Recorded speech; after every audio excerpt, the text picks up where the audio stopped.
할렐루야. 오늘 말씀 민수기 5장 6절에서 8절까지 말씀 우리 한 목소리로 같이 봉독하도록 하겠습니다. 이스라엘 자손에게 이르라. 남자나 여자나 사람들이 범하는 죄를 범하여 여호와께 거역함으로 죄를 지으면 그 지은 죄를 자복하고 그 죄값을 온전히 갚되 5분의 1을 더하여 그가 죄를 지었던 그 사람에게 돌려줄 것이요. 만일 죄값을 받을 만한 친척이 없으면 그 죄값을 여호와께 드려 제사장에게로 돌릴 것이니 이는 그를 위하여 속죄할 속죄의 순양과 함께 돌릴 것이니라. 아멘. 네. 오늘 말씀의 제목은 5분의 1을 더한 죄값의 보상이라는 제목으로 말씀을 나누도록 하겠습니다. 오늘 6절에서부터 7절에 있는 말씀을 보니 남자나 여자나 다 사람에게는 똑같은 법칙을 하나님이 주셨습니다. 그 법칙이 무엇이냐면 사람이 만약 죄를 범하였을 때에 반드시 그 죄의 값은 지불해야 된다 라는 말을 하고 있습니다. 근데 죄의 값을 지불할 때에 그가 반드시 자기가 지은 죄를 먼저 자백해야 된다. 그러니까 자기가 그것을 인식하고 인지하고 그것을 시인하고 고백해야 될 것이 중요한 이슈 중에 하나입니다. 그래서 주님이 이 죄의 값을 지불하라고 할 때 그 사람이 인식하지 못하고 인지하지 못하고 자기 입으로 고백하지 않을 때에 그것이 보상이 온전하게 이루어질 수 없다는 것을 말해주고 있습니다. 그런데 온전한 그 값을 지불하는 그 보상은 그냥 자기가 지은 것에 대해서만 값을 지불하는 것이 아니라 자복을 한 이후에 그 죄값에서 더 해야 되는 것을 말하고 있어요. 5분의 1을 더 해야 된다라고 말합니다. 죄값에 대해서는 우리 로마서 6장 23절에 죄값은 사망이라고 분명하게 말해주고 있죠. 사망이에요, 사망. 그런데 이 죄를 졌다 할 때 그 죄값은 사망이다 라고 말한 것은 그런 율법에서는 모든 죄가 다 사망이냐 하면 그렇지 않습니다. 어떤 거는 사망이 아니고 어떤 건 사망인데 왜 사도 바울은 로마서 6장 23절에 죄값은 사망이라고 말을 했느냐라는 거예요. 그 말씀을 보면 죄값은 사망인데 그 다음에 하나님의 은사는 그리스도 예수 안에서 우리에게 주신 뭐라 했어요? 영생이라. 하나님이 이 죄를 놓고 우리에게 말하고자 하는 것은 여호와 하나님 이스라엘 하고 이렇게 둘을 딱 놨을 때 여호와 하나님이 이스라엘에게 어떤 분이신가를 가르쳐 주길 원하고 또 이스라엘에게는 그들이 출애굽에서 건짐을 받은 것이 어떤 의미를 주는지를 말해주고 싶어 하신다는 사실을 우리는 알아야 합니다. 그런데 이스라엘의 범죄 후에 그들이 애굽에서 우리를 건져내신 여호와라고 말하지 않게 한다라는 말씀이 기록되어 있어요. 그 말씀이 예레미야서에 나옵니다. 그들이 애굽에서부터 그들을 건져낸 하나님이라고 말하지 않고 그들이 바벨론에서부터 그들이 이제 돌아오게 하신 여호와라고 말한다고 합니다. 자, 그렇다면 이 두 가지는 무엇을 의미하고 있는가라는 거죠. 출애굽을 해서 애굽에서부터 그들을 건져낸 여호와는 애굽에서 그들을 건져낼 때 반드시 무엇이 있어야만 그들이 그 출애굽을 할 수 있다고 말했냐면 그 문 임방과 좌우 설주에 어린 양의 피를 바를 때만 사망의 권세자가 그 집에 들어가서 그 집 안에 있는 장자를 진멸하지 않고 근데 장자는 그 집의 아비의 기력이 근원이 되는 것을 의미하고 있습니다. 그래서 애굽의 모든 장자들이 다 죽을 때에 그 문 임방과 좌우문 설주에 어린 양의 피를 바른 그 집에는 사망이 지나간 거예요. 그래서 그들이 애굽에서부터 건짐을 받을 때 그들에게 허락된 것은 뭐냐면 대속의 사망이었던 겁니다. 대속의 사망. 그럼 출애굽을 한 것은 대속의 사망을 그들에게 가르쳐준 여호와인 거예요. 그렇다면 바벨론에서부터 돌아온 이스라엘에게는 어떤 의미를 주는 여호와인가요? 첫 번째 시작은 반드시 대속제물이 있어야 되는 사망을 지불해야만 애굽에서 나온다는 것을 가르쳐줬다면 바벨론에서부터 그들이 돌아오게 됐을 때는 그들이 여호와를 온전히 깨달아 알 때까지 70일을 지내고 여호와만이 그들의 구원이신 것을 그들이 고백할 때에 다 이게 뭐냐면 우리가 무엇을 잘못했구나. 우리의 여호와가 누구구나. 그것을 알 때까지 바벨론의 포로 생활을 허락한다는 거예요. 그래서 애굽에서의 포로 생활과 바벨론의 포로 생활은 다릅니다. 그래서 그들을 그 죄와 사망의 노예가 되었던 우리를 건져내신 그 예수 그리스도는 그 피값으로 사망의 값을 지불하셨습니다. 그런데 바벨론에 끌려간 유대인들은 왜 바벨론에 끌려갔어요? 그들이 여호와 하나님을 온전히 섬기지 않았기 때문에 끌려갔어요. 여호와 하나님의 말씀에 온전히 순종하지 않았기 때문에 끌려갔어요. 그리고 그들이 의지했던 예루살렘 성, 그들이 의지했던 젖과 꿀을 흐르는 땅, 하나님의 약속하신 모든 것들이 다 완전히 무너지고 황폐해질 때까지, 그 젖과 꿀이 흐르는 땅이 완전히 황폐해질 때까지 그들은 애통하고 애통하면서 바벨론의 포로 생활을 했습니다. 그래서 바벨론의 포로 생활은 그들이 어떻게 됐을 때 돌아오게 됐느냐 하면 바로 여호와 그들의 하나님이 누구이신지를 온전히 깨달아 알 때 돌아올 수 있었다는 거예요. 거기서는 사망을 지불하지 않았어요. 기한이 찼을 때 하나님의 일방적인 약속의 성취가 이루어진 거예요. 왜냐하면 선지자들에게 그 모든 것을 미리 말씀하셨어요. 에스겔에게 말씀하셨고 예레미야에게 말씀하셨고 선지자들에게 그 모든 것을 말씀하시고 다니엘에게 또 말씀하셨고 그 다니엘이 환관이 되는 것을 또 조상 왕에게 말씀하셨고 환관이 될 거 다 예언했어요. 그리고 예레미야는 70일을 바벨론 포로 생활할 것을 다 예언했어요. 즉 여호와는 생명의 주인이시다. 사망을 진멸하시고 생명으로 구원하시는 하나님이시다. 이것만을 우리에게 가르쳐주는 것이 아니라 여호와 하나님은 반드시 자기의 말씀과 규례대로 순종하는 자들에게 그 여호와 하나님 외에는 그들의 구원이 없다라는 것을 가르쳐줄 때까지 그들이 그것을 입으로 시인하고 믿고 그리고 고백해서 오직 여호와 하나님 한 분만을 섬기고자 하는 그 믿음이 온전히 형성될 때까지 그 다음에 바벨론 포로 생활을 허락하셨다는 사실이에요. 그래서 우리의 믿음은 이 두 가지가 주어집니다. 사람들이 예수님이 죄와 사망의 법에서 건짐을 받고 그리고 주 안에서 하나님의 자녀가 되었다. 우리에게 젖과 꿀이는 그 영생의 땅이 약속되었다. 이것이 정말 성령 안에서 깨달아 알아주고 났을 때 이스라엘 사람들처럼 하나님이 법도를 세우셨습니다.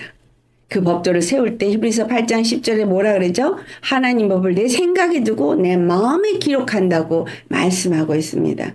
법도를 세워서 우리의 생각과 우리의 마음에 그걸 준다는 얘기는 그 말씀의 법이 그 하나님의 의가 우리의 생각을 지배하고 우리의 마음을 지배해서 하나님의 말씀을 따라서 순종하도록 그렇게 하나님이 그들의 여호와가 되고 그들이 하나님의 백성이 되는 관계를 그 법으로 이루어 가신다라는 의미죠. 그래서 예수 그리스도가 십자가에 죽으시고 부활하셔서 우리에게 십자가의 도가 우리에게 살리는 법, 의의 법, 진리라는 것을 가르쳐 주셨어요.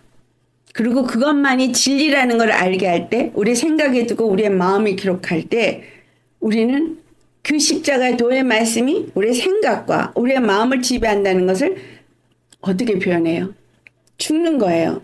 육체 생각이 죽는 거고 육체의 마음이 죽는 거고 오직 그 말씀 앞에 순종하는 상태를 말한다라는 거예요. 그래서 그와 같은 삶을 살지 않을 때 죄의 값이 지불되어지는 삶으로 그들이 다시 돌아가게 되어진다라는 것이 바로 이 죄의 값의 지불에 대한 말씀인 것입니다. 오늘 이 말씀이나 그 다음에 이 말씀에 대해서 신명기 19장에서 말하고 있는 말씀을 돌아보면은 죄의 값은 반드시 지불해야만 하는데 그것을 지불해야 되는 이유가 무엇인가라는 것을 말해요. 사람들은 자기가 죄를 지은 걸 인식하고 입으로 시인해야 된다 그랬어요. 고백해야 된다 그랬어요. 그리고 반드시 그 죄값을 지불해야 되는데 왜 이것을 주님은 허락했느냐? 이것이 신명기 19장 19절에서부터 21절까지 말씀에 나오고 있습니다. 우리 한번 같이 봉독해 보도록 하겠습니다. 그가 그의 형제에게 행하려고 꾀한 그대로 그에게 행하여 너희 중에서 악을 제하라. 그리하면 그 남은 자들이 듣고 두려워하여 다시는 그런 악을 너희 중에서 행하지 아니하리라. 내 눈이 긍휼히 여기지 말라. 생명에는 생명으로, 눈에는 눈으로, 이에는 이로, 손에는 손으로, 발에는 발로이니라. 이 말씀이 지금 우리에게 정확하게 말씀을 해주고 있습니다. 그들이 행하려고 한 그 죄를 지려고 한 꼭 꾀한 그대로 그 죄의 값을 그들에게 지불하게 하라는 말씀입니다. 그런데 이 법도는 레위기 24장 22절을 보면 거류인이나 본토인이나 이것에 대한 이 법도는 동일하다라고 말하고 있어요.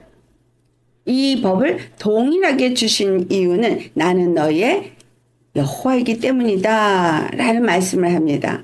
자, 여호와 너의 주가 되기 때문이다. 법을 줬을 때는 그 법을 반드시 지켜야 하는 관계 속에서 내가 너의 여호와가 되고 너희는 내 백성이 되어진다 라는 말씀을 하고 있습니다. 그런데 이 율법을 주고 그 법도와 규례를 그들에게 주신 것은 실질적으로 로마서 3장 20절에 사도 바울이 뭐라고 말합니까? 율법의 행위로는 의롭다함을 얻을 수가 없다라고 말해요. 다만 죄를 깨달을 뿐이다. 율법의 행위를 아무리 다 지켜 행하더라도 여호와 하나님 앞에서 의롭다함을 얻을 수 없다. 율법의 용무는 뭐다? 죄를 깨달을 뿐이다. 자, 죄를 깨달으면 자기가 어떤 죄를 지려고 생각했던 것이 발각이 됐어요. 그러면 그 내가 행한 행위, 그 죄를 지은 행위 그대로 네가 받아야 된다는 거예요. 생명은 생명으로, 눈은 눈으로, 이는 이로, 손은 손으로, 발은 발로 내가 한 그대로 네가 그대로 그것을 갚아야 한다라는 것이 율법입니다. 자, 그럼 율법은 뭐예요? 율법은 용서가 없는 법이죠. 그렇죠? 그렇기 때문에 율법을 그들에게 줬을 땐 왜 율법을 줬나? 죄를 깨닫게 하게 줬다. 그렇다면 왜 율법을 주고 죄를 깨닫게 하냐? 바로 그들이 출애굽을 하기 이전에 그들의 삶에서 살던 모든 습관과 생각과 마음과 그들의 행동은 죄 가운데서 살았던 자이기 때문이라는 것을 철저하게 깨달아 알게 하기 위함이라는 거예요.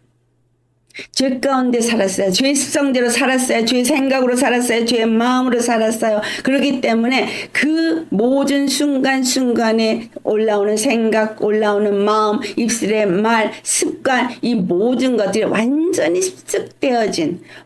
습득되어져서 그냥 내 삶이 되어져 버린 것 같이 죄에 쩌들어진 바로 그 죄를 얼마만큼 네가 그 죄에 쩌들은 자인지를 계속해서 순간마다 깨닫게 하는 것이 율법의 용무라는 거예요. 이 율법 앞에서 우리가 깨닫는 건 내가 죄인이구나. 그렇죠? 모든 순간 속의 생각도, 마음도, 입술의 말도, 행동도 주님이 하라, 하지 말라라고 준 이 율법, 이 많은 율법들, 십계명도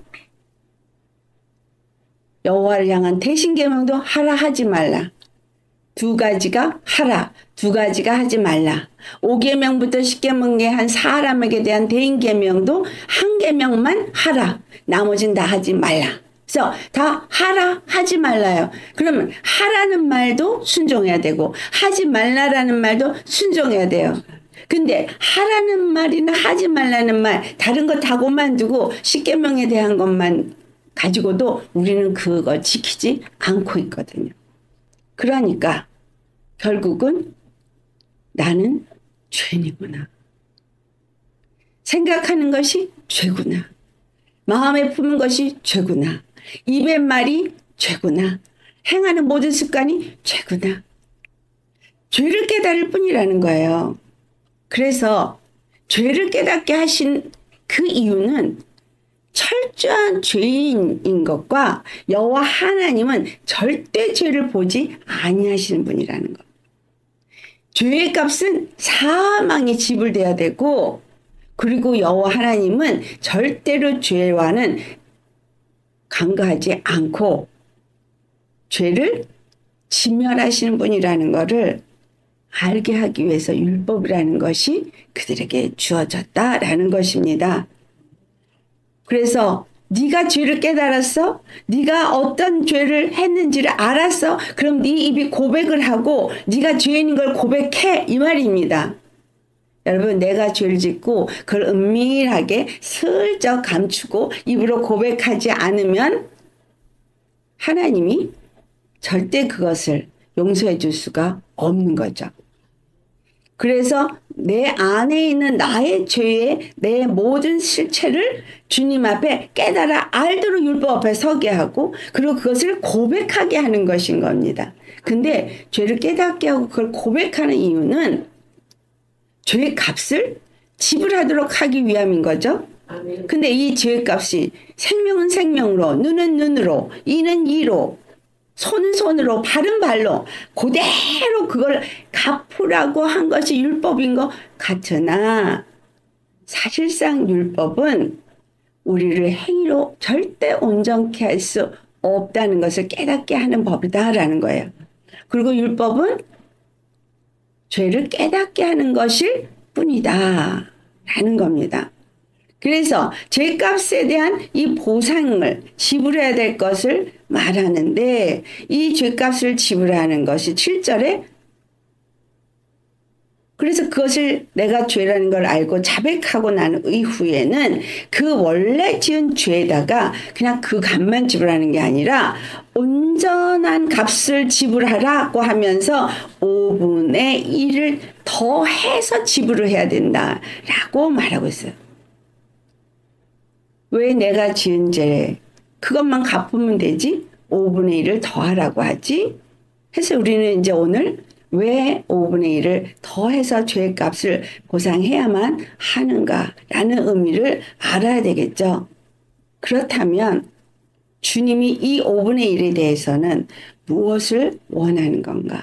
이것은 온전한 배상을 하려면 반드시 5분의 1을 더 해야 한다라는 겁니다. 그래서 성경에 5분의 1에 대해서 살펴보니까 첫째는 어떤 죄든 간에 어떤 물질로든 우리가 죄를 지으면은 5분의 1의 보상을 반드시 거기에 더 얹어서 갚아야 된다라는 것이 나옵니다. 그 말씀이 레위기 6장 4절에 죄 있는 자에 대해서 말하는데 남의 것을 훔쳤거나 남의 걸 착취했거나 아니면 남의 것을 맡았다가 잃어버렸거나 어디서 주었는데 그 주인에게 돌려주지 않았거나 또는 거짓 맹세하면서 그것을 잃어버리게 하는 데에 내가 가담을 했거나 무조건 이 모든 것에 대해서 5분의 1을 더 주어서 배상해야 한다라는 것을 말하고 있습니다. 여기서 5분의 1을 더하여서 돌려보내라 라고 말합니다. 자, 그 다음에 성물을 가지고 범죄를 했을 때도 내가 알지 못하는 가운데 성물을 범했든 알고 범했든 이 성물에 대해서도 반드시 범죄했을 때 보상을 해야 한다는 말씀이 레위기 22장 14절에 나오는데 이때도 똑같이 5분의 1을 더해서 보상을 해야 하는 거예요. 이 일을 갚아주어야 한다. 또 서원한 예물에 대해서도 레위기 21장 13절의 말씀을 보면 서원하고 내가 서원한 예물을 하나님 앞에 온전히 드리지 아니하고 그것이 뭔가 땅을 서원해서 바치려고 했다가도 그것을 내가 물으려고 하면 또 아니면 어떤 동물을 바치려고 했는데 걔가 좀 온전하지가 않아서 또 다시 물으려면 이런 식으로 해가지고 할 때 물은다는 단어를 계속 씁니다. 근데 5분의 1을 더해서 물러야 된다. 5분의 1을 더해서 물러야 된다. 라고 말하고 있어요. 또 11조를 드려야 되는데 그걸 안 들렸어. 그래가지고 다른 사람이 그거를 11조를 내도록 해서 물으려면 그러니까 주님 앞에 드려야 될 건 반드시 드려야 되는데 그것을 안 해서 물으려고 하면 5분의 1을 더해서 물러야 된다. 라고 말해요. 근데 한국말로 물으려면 이라고 한 단어가 영어로는 redeem입니다. redeem. 여러분 redeem은 대신 갚아주다예요.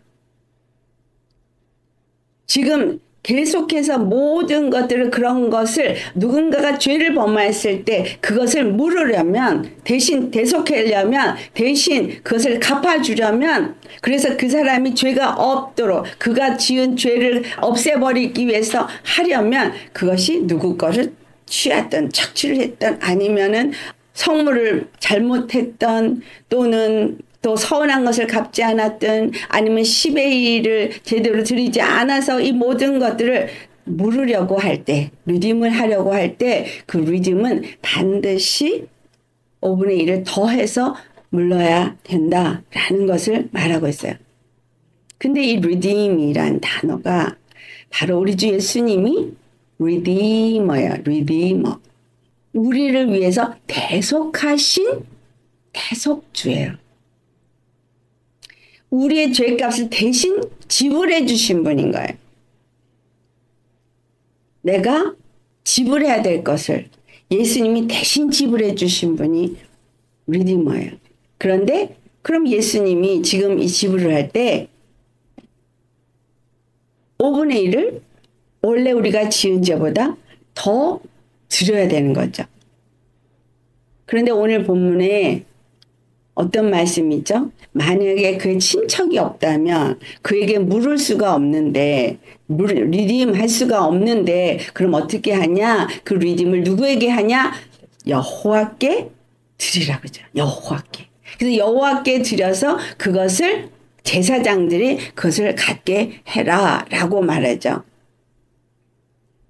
이 리딤에 대해서 5분의 1에 대해서 우리에게 또 아주 은혜롭게 다가오는 말씀이 어디에 있냐면 창세기 47장에 나오는 바로 요셉이 창고 관리를 토지법을 어떻게 하는가가 우리에게 말해주고 있습니다. 그것은 바로 토지법을 요셉이 26절에 보면 만들었는데 그들이 돈으로 양식을 사다가 그 다음에는 밭을 갖다 팔다가 이제는 양식이 점점 더 떨어지니까 기근의 때에 뭘 하게 돼요? 자기 영혼을 팝니다. 그래서 모든 걸 다 바쳐서 아무것도 가진 게 없게 돼요. 그러고서 이제 먹고는 살아야 되니까 와서 우리가 먹고 살게 도와달라고 할 때 세운 것이 토지법이에요. 그래서 이 땅의 토지법을 세울 때에 요셉이 뭐라 그러냐면 그 땅의 모든 결실 중에 5분의 1은 바로에게 바치고 5분의 나머지 근데 5분의 1을 상납을 하는데 나머지 5분의 4래요. 그러니까 지금 10분의 1이 아니라 5분의 1, 5분의 4라고 표현하니까 지금 5라는 이거를 나눈 것이 전부를 의미하는 걸 말하고 있잖아요. 전부 중에 하나는 바로에게 상납하고 나머지 것을 너희가 가지고 써라. 그러면 이스라엘의 법칙 중에 뭐가 나오죠? 10의 1 중에 첫 것 하나는 여호와께 드리고 나머지 것은 너희가 가지고 써라. 그래서 지금 이 5분의 1의 의미도 그 중에 첫 것은 그때 당시에 바로의 곡식을 가지고 바로에게 다 바로의 곡식을 먹고 바로의 땅을 가지고 내가 경작하면서 먹고 살 때는 5분의 1은 바로의 것이고 나머지 것이 너희 것이라고 말한 것처럼 우리가 예수 그리스도로 말미암아서 그의 양식을 먹고 우리가 그의 토지를 가지고 개간해서 먹고 사는 사람이 된다면 우리의 것 중에 첫 것은 반드시 우리의 왕 되시는 누구에게? 예수님께 드려야 된다라는 의미를 주고 있어요. 그래서 예수님도 십자가에 죽으실 때 그냥 죽으신 게 아닌 거예요. 우리의 죄 때문에 그냥 죽으신 것이 아니라 5분의 1을 거기다가 플러스해서 드려야 되는 이것이 뭐냐면 첫 것으로서 주님 앞에 첫 것으로 자신을 드리는 정도. 여러분 근데 이 첫 것으로 드릴 때 어떤 걸 하게 돼요? 순양을 갖다 바치라고 말합니다. 10의 1을 내가 리딤할 때, 그거를 물을 때, 그 10의 1만 가는 것이 아니라 순양도 가져가서 대신 그 피를 흘려서 제사장에게 그걸 드려야지만 온전히 속죄함을 받았다라고 한다는 거예요. 근데 예수님은 바로 우리의 순양이 되셔서 피를 흘리시고 십자가에 죽으셨습니다. 그러므로 이 지금 5분의 1의 죄의 값을 더 얹어서 여호와 하나님 앞에 드려진다는 것은 첫째, 아담의 죄를 사해주는 그 죄값을 지불한 것뿐만이 아니라 5분의 1을 더해서 하나님 앞에 첫 것으로 드려져서 자 그러니까 우리가 죄사함을 얻는 것뿐만이 아니라 또 그 다음에 플러스 뭐가 되는 거예요? 생명의 부활을 이루려서 우리로 하여금 죄가 사함을 받고 죄사함을 받은 속죄받은 자로서 사는 정도가 아니라 이제는 예수 그리스도 안에서 하나님의 생명으로 사는 자가 되어지도록 여기다가 더 플러스 하셔서 첫 것으로서 여호와 하나님 앞에 드려지셨다는 거예요. 그래서 예수의 피로 내가 속죄함을 받는 것 플러스 생명의 속전으로 우리 앞에서 자신을 들이주심으로 그 부활의 생명이 바로 예수님을 믿고 예수님의 대속제물로서 우리의 생명을 주신 분이 되어질 때에 우리의 값을 지불한 분이 되어질 때 우리에게는 더 플러스 생명을 주셨다. 그래서 죄사함만 있는 것이 아니라 부활 생명이 주어졌다는 거예요. 그 부활 생명이 없이는 영원한 생명에 이룰 수 없기 때문인 거예요. 그래서 우리가 예수님을 믿으면서 난 죄사함을 받았어 하고 여기서 끝나버리는 믿음의 생활을 하는 분들이 너무너무 많아요. 그런데 주님이 우리에게 주신 이 십자가에서 죽으시고 우리의 죄를 대신해서 지불하신 죄값은 생명을 생명으로 지불한 눈은 눈으로 이는 이로 한 그 율법의 요구를 이루어진 거 하나뿐이 아니라는 거예요. 아멘이죠?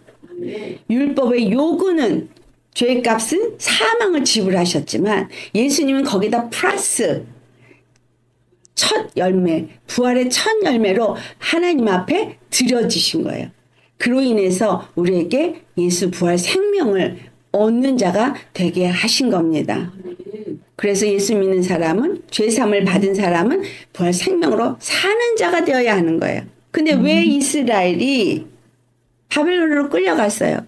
부활 생명으로 사는데 중요한 것은 여호와께서 이스라엘 백성들에게 여호와 하나님과 백성의 관계가 온전히 유지되게 하려니까 계속해서 율법을 주고 율법을 행하면서 그들에게 깨닫게 하는 건 율법 앞에서 나는 죄인이구나, 나는 죄인이구나, 나는 죄인이구나, 이걸 깨닫는 거죠.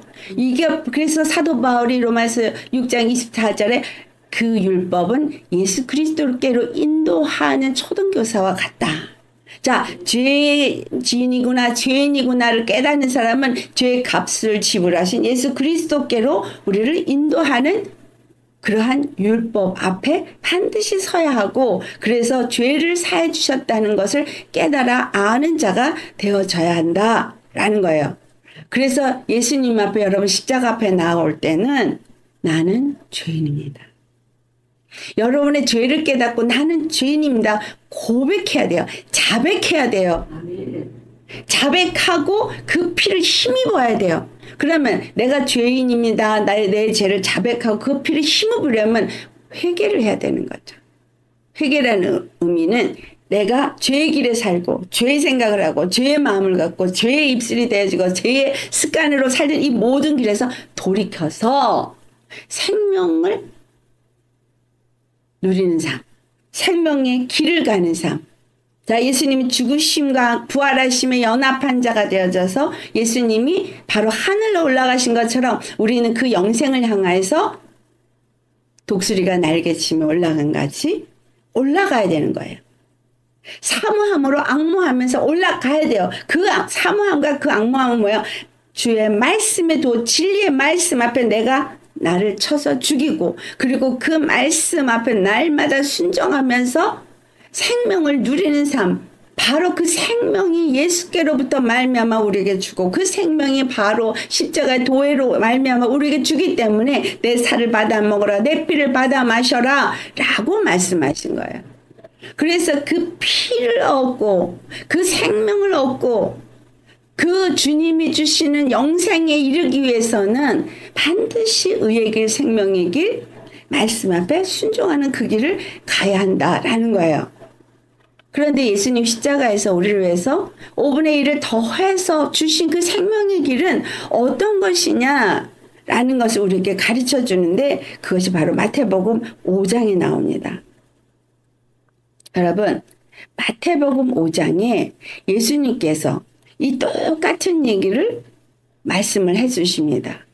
예수 그리스도로 인해서 우리가 죄에 대해서 죄의 값을 지불했고, 예수 그리스도 안에서 정말 그 진리 안에서 생명을 얻는 자가 되었으면 그 다음에 어떻게 살아야 하느냐, 5분의 2를 더 지불하신 예수 그리스도의 그 사랑과 은혜를 안다면 어떻게 살아야 되느냐라는 걸 말해준 게 마태복음 5장에 자 38절로부터 42절까지 말씀해주고 있습니다. 같이 봉독합니다.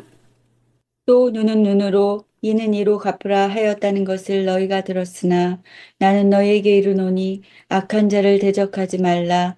누구든지 내 오른편 뺨을 치거든 왼편도 돌려대며 또 너를 고발하여 속옷을 가지고자 하는 자에게 겉옷까지도 가지게 하며 또 누구든지 너로 억지로 우리를 가게 하거든 그 사람과 심리를 동행하고 내게 구하는 자에게 주며 내게 꾸고자 하는 자에게 거절하지 말라. 네, 지금 예수님은 뭘 얘기를 하셔요? 이 똑같은 말씀을 딱 집어서 얘기하셨어요. 눈은 눈으로, 이는 이로 갚으라고 했다. 율법이 그렇게 했지? 그런데 나는 너에게 이르노니 악한 자를 대적하지 말라. 자, 율법은 악한 자의 악한 걸 지적하고 그들에게 그대로 갚으라 이렇게 인식했던 자들에게 지금 예수님이 가서 악한 자들이 너에게 어떤 상해를 입히고 어떤 일을 했다 할지라도 그 악한 자를 너는 대적하지 말라는 거예요. 대적하지 않는 정도가 아니라 더 하라는 거예요. 뺨을 때리면 오른뺨을 때리면 왼뺨도 내놓고 속옷을 달라 하면 겉옷도 주고, 오리를 가자 그러면 십리를 가고, 여기 지금 뭐 하죠? 덤. 그죠? 5분지 2 덤. 예수님이 우리에게 5분지 1의 덤을 주신 예수님이 이제 5분지 1의 덤을 더하는 삶이 뭔지를 말해주고 있는 거예요. 자, 예수님 자신이 여호와 앞에 온전한 죄의 값의 보상을 주셨습니다. 그런데 그것이 우리의 죄만 갚아준 것이 아니라 우리의 모든 허물 중에서 내가 예수님의 속옷을 달라 그러면 겉옷도 예수님은 주시고, 오리를 가자 그러면 십리도 가주시고, 예수님의 오른밤을 때리면 왼밤도 돌려대시면서 그분은 끊임없이 우리에게 7번씩 70번을 죄를 저도 용서해 주시는 하나님이신 거잖아요. 만약에 그 율법대로 생명은 생명으로, 눈은 눈으로, 이는 이로 만약에 이렇게 됐다면 우리 여기 지금 살아남을 사람 하나도 없어요. 그죠? 눈 없는 장님, 손 없는 손도 없고 발도 없는 죽은 자 같은 삶을 모두가 살아야 돼요. 우리는 주님이 하지 말라 그런 거 열심히 하고, 하라 그런 거 열심히 안 하고, 하나님의 다른 신을 섬기지 말라 열심히 우리 앞에 신 줬죠. 다른 우상을 세우지 말라 열심히 우상이 세웠죠. 하나님의 이름을 망령되이 일컫지 말라 얼마나 망령되이 하나님의 이름을 부릅니까? 안식을 거룩히 지키려는데 정말 우리 안식일에 거룩하게 지키셨습니까? 형제 미워하지 말라, 거짓 증거하지 말라, 남의 걸 탐내지 말라, 응? 근데 그 대인계명에도 부모님을 정말 존경하고 사랑해야 될 거 하나 하라는 그거 하나였어요. 인간관계 속에서 부모를 섬기는 것 하나 좋고 나머지는 하지 말라는 거는 뭐냐면 내 이웃을 내 몸 끝까지 사랑하라는 것이라면 절대 그 하지 말라는 거 안 할 것이라는 거예요. 사랑한다면. 그렇죠? 예수님이 우리에게 하신 것처럼 너희도 해라는 거죠. 그래서 그 마태복음 5장 43절에서 44절의 말씀을 보면 뭐라 그래요? 내 이웃을 사랑하고 내 원수를 미워하라. 그때는 그렇게 얘기했지만 이제는 내가 너희에게 다시 말하는데 뭐라고요? 너희 원수를 사랑하래요. 너희 이웃은 사랑하고 원수는 미워하라 그랬는데 우리는 이웃도 사랑도 못해. 그런데 예수님은 원수도 사랑하래요. 원수도 사랑할 뿐만이 아니라 너희를 박해하는 자를 위해서는 기도하래요. 여기서 기도라는 건 축복 기도해 주라는 얘기거든요. 그리고 45절로부터 47절 왜 이렇게 하라 그런 거예요? 이같이 할 때 하늘에 계신 너희 아버지의 아들이 될 것이기 때문이라는 거예요. 하나님의 아들은 누구냐? 바로 예수 그리스도가 하나님의 아들이시죠. 예수님이 바로 그와 같이 더 덤으로 드려야 되는 5분지 1을 드리신 분이기 때문에 내가 너에게 이와 같이 한 것처럼 너희도 이와 같이 해야 하나님의 아들이 된다 라고 말하는 거예요.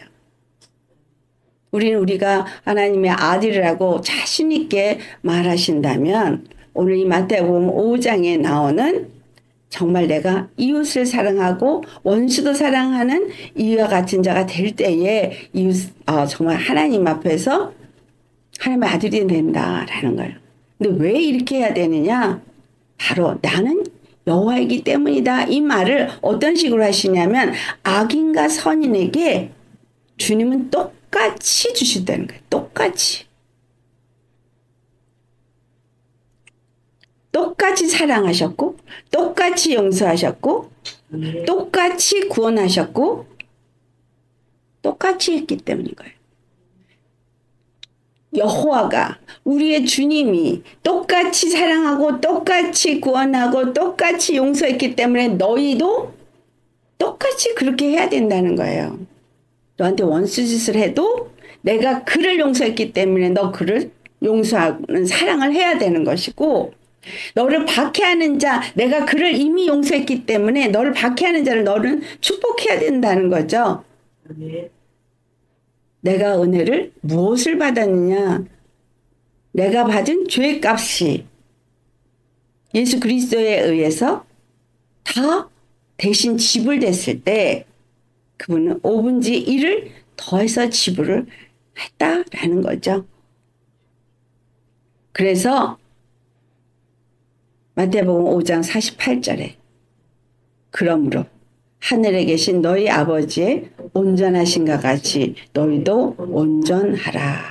여러분, 우리가 온전해질 수 있는 것은 바로 죄값만 지불하는 것이 아니라 거기에 5분의 1을 더 해야만 온전해지는 거예요.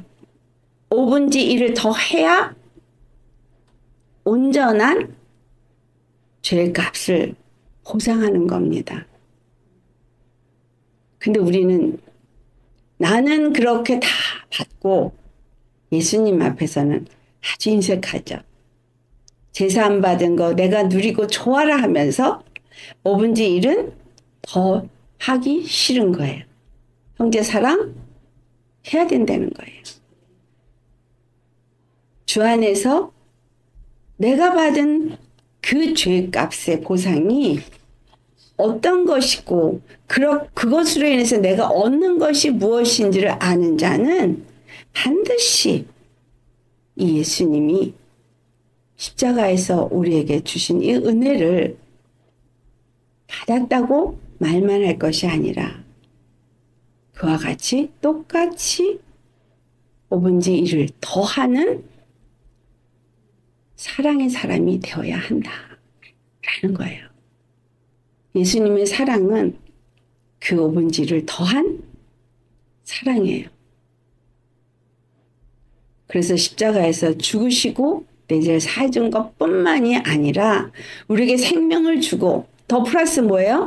예수의 이름에 권세를 주고 그리고 이 땅에서 그 권세를 사용하고 그 사랑으로 나도 사랑을 입어서 그 생명을 누릴 뿐만이 아니라 다른 사람에게도 그 사랑을 나누어 주어서 그도 살릴 수 있는 사람이 되어지는 것이 바로 5분의 1의 속량함이라는 겁니다. 5가 전부라 그랬어요.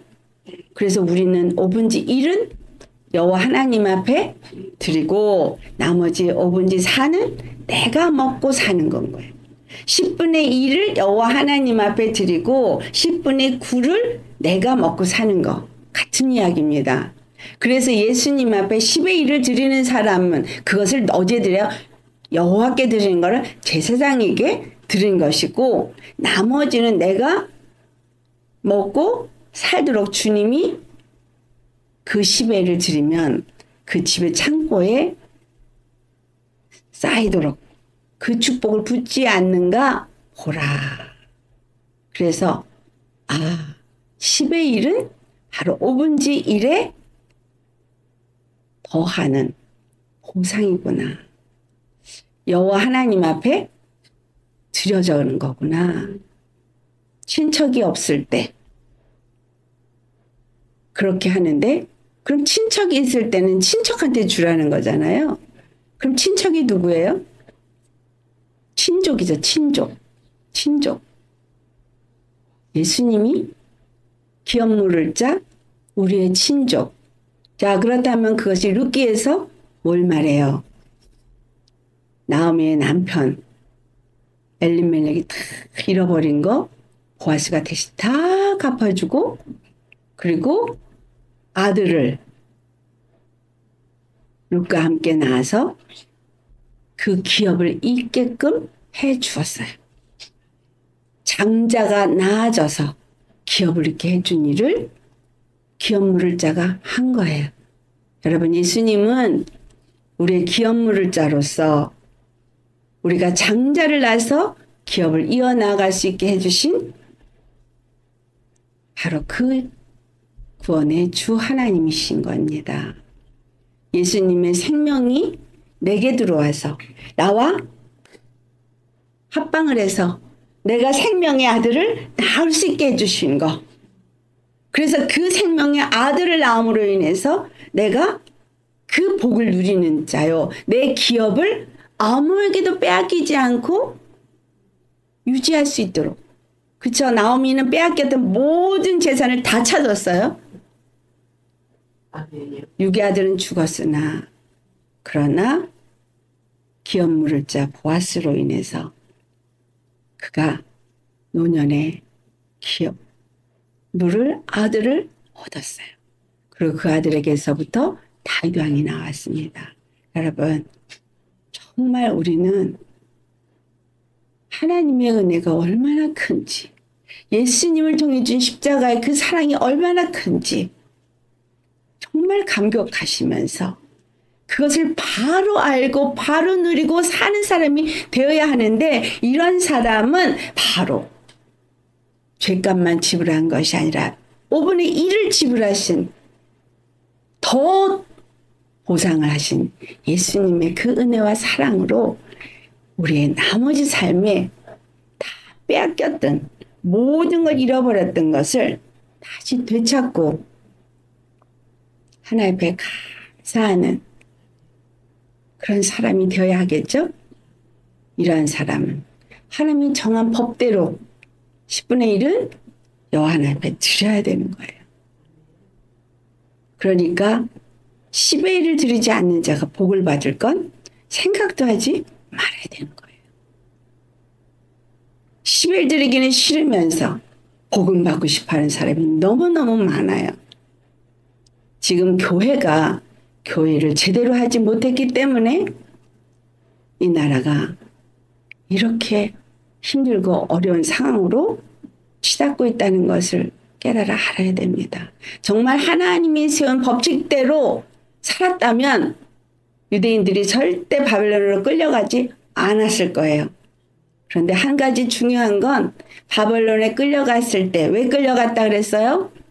그들이 온전히 섬겨야 될 신은 다른 어떤 우상이 아니라 오직 여호와 한 분뿐이다라는 걸 깨달을 때까지 바벨론에서 종살이를 했다는 사실이에요. 지금 이 나라에 주님이 원하시는 것은 이 백성들이 오직 예수 그리스도 한 분만이 우리의 구원이라는 것을 깨달아 알 때까지, 그리고 그 입이 그 주님만을 경배하고 찬양할 때까지 예수님을 주와 그리스도로 믿고 고백하는 그러한 모두가 될 때까지 반드시 바벨론의 통치 아래서 고통당하는 기간은 허락되어진다라는 거예요. 그러나 주님은 이것을 약속으로 미리 선지자들에게 예언하신 것처럼 그 때가 되면 반드시 회복되는 역사를 이루실 것입니다. 우리 뭘 기도해야 될까요? 무엇을 알아야 될까요? 어떤 믿음을 가져야 될까요? 바로 여호와, 유일하신 참 하나님과 그가 보내신 자 예수 그리스도를 주와 그리스도를 온전히 아는 자가 되기 위해서 나의 마음에, 나의 삶에 그 어떤 우상도 두지 아니하는 온전한 죄의 값의 보상이 이루어졌다는 사실 속에서 생명을 누리고 나타내는 저와 여러분 되셔야 하겠습니다. 아멘. 그럼 우리가 되어지도록 우리 모두가 참 믿음 안에서 주님께 영광, 존귀, 찬양 올려드리는 저와 여러분 되시길 예수님으로 축원합니다. 믿음의 삶은 종교의 삶이 아닙니다. 예수님이 여호와가 누구신가를 온전히 알고 그분만을 주와 그리스도로 섬기는 사람이 될 때 바로 이 축복이 나의 축복이 되어진다 라는 것입니다. 그날까지 바벨론 통치 아래서 고통하는 날이 있음을 우리 기억하시고 그 은혜 하나님, 약속하신 하나님이 그 모든 일을 이루시도록 우리의 마음이 주님을 향해서 온전히 세워지기를 예수님으로 축원합니다. 기도하시겠습니다. 할렐루야. 거룩하신 아버지, 5분지 1을 더하는 죄의 값의 그 보상이 우리 주 예수 그리스도 안에서 우리에게 어떻게 이루어졌는지를 오늘 우리에게 알게 하신 주님 참 감사드립니다. 우리의 죄만 사해 주신 것이 아니라 주님이 첫 것으로서 하나님 앞에 드려지심으로 말미암아 그 피로 우리에게 생명을 얻게 하시고 그 부활 생명으로 우리가 이 땅 가운데에서 참으로 의를 행하며 그 하늘의 권세를 누리는 왕과 제사장의 직분을 얻는, 그리고 이 땅에서 왕노릇 할 수 있는 그러한 자로 우리를 삼으신 주님 정말 감사합니다. 그런데 우리가 그것을 알지 못하고 우리 마음 안에 우리의 삶의 우상을 두고 우리가 우상을 섬기는 자로 살고 온전히 하나님만을 주와 그리스도로 섬기지 아니한 죄를 회개합니다. 용서하여 주시옵소서. 예수 그리스도 외에 다른 종교에도 구원이 있다고 참으로 정말 종교다운 죄를 교회 안에 끌어들이고 백성들에게 그것을 가리킨 죄를 용서하여 주옵소서. 그래서 유대인들이 바벨론에 끌려가서 71회를 그 고통 가운데 있으면서 오직 여호와 한 분만이 그들의 주가 되심을 깨달을 때까지 고통 가운데서 지냈던 것처럼 아버지 이 시대가 참으로 이 바벨론의 통치 아래 놓이게 되었습니다. 온전히 교회가 회개하고 돌이키게 하시고 주 안에서 주의 백성들이 우리 주 예수님 한 분만이 우리의 주와 그리스도가 되시는 것과 여호와께서 우리에게 단 한 분 예수 그리스도만을 구원의 길로 보내주셨고 예수님이 우리를 위해서 대속하셔서 우리를 모든 죄를 다 사고 온전한 의로 온전한 사람으로 완전한 속량함을 얻는 자로 삼게 하심을 감사드립니다. 이제 완전한 속량함을 얻은 자는 의로 살고 생명으로 살아서 그 부활 생명을 나타내고 예수님의 그 영광의 이름을 이 땅 가운데서 찬송하며 나타내며 아버지의 이름을 높이게 하옵시고 그 어떤 것도 돈도 권세도 명예도 자식도 그 어떤 것도 우리 앞에 우상이 세워지는 일이 없게 하옵시고 다 우리 자신들이 주님 앞에 잘못되어진 것이 무엇인지 무엇을 잘못했는지를 깨달아 알 때 주님 앞에 온전히 자백하고 회개함으로 죄사함을 얻고 성령을 선물로 받아서 성령 안에서 주의 말씀에 순종하며 아버지의 그 뜻을 이루는 참된 진리 안에 세워지는 교회가 되게 하여 주옵소서. 그래서 이 바벨론의 모든 통치를 하나님께서 다 무너뜨리시고 주의 백성들을 온전히 구원하실 그 날을 바라보며 믿음으로 기도하며 끝까지 싸워 이길 수 있게 하여 주옵소서. 감사하며 우리 주 단 한 분 주와 그리스도가 되신 예수님의 이름 받들어 감사 기도드렸나이다.